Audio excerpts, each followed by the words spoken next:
Listen, there's a lot of great jig heads on the market. I love mine, my Jigman products. They come in two types. There's a ball head, which is a round jig head, and a worm nose. It's a double spur with a flat back on it. Very, very good profile jig head. You can buy them on the Jigman website, which is thejigman.com.au, or alternatively, a lot of tackle stores around Australia are starting to carry them now, especially in Victoria. So have a look around, see if you can find the Jigman products. The addresses where you can find those stores is on our website. So get out there and have a look. You'll love them. Half the price, just as good. A jig here. Put it in the middle and just thread him through, and then pull it out in the middle like that and push it forward. Now I'll show you why.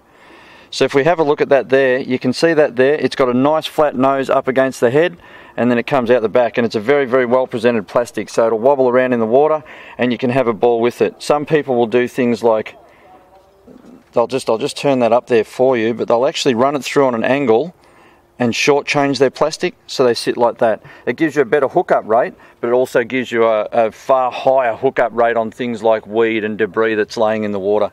So it's important. That is a perfect laid out plastic there. It represents, right, 1/3 of the way up the lure, the hook comes out. So it's really, really nice. It's a very, very good representation of how a jig head needs to be put onto a soft plastic bait.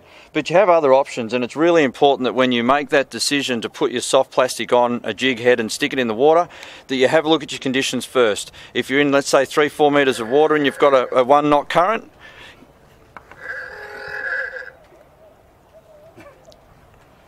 just work with it. I am. I'm working with it. That was my phone. Good timing. If you're in 3-4 metres of water and you've got, let's say, a 1-1.5 knot current, you may want to be fishing something that's a little bit larger in head size, like a 1/4 ounce or a 5/16, to get it to the bottom. There are other couple of factors in this. Long, thin, slender, soft plastics cut through the water easier and move to the bottom quicker. So in a situation where you have got a little bit of current, using a curly tail grub, you'll need more weight to get it to the bottom because there's more drag, so it'll take a lot longer to get there.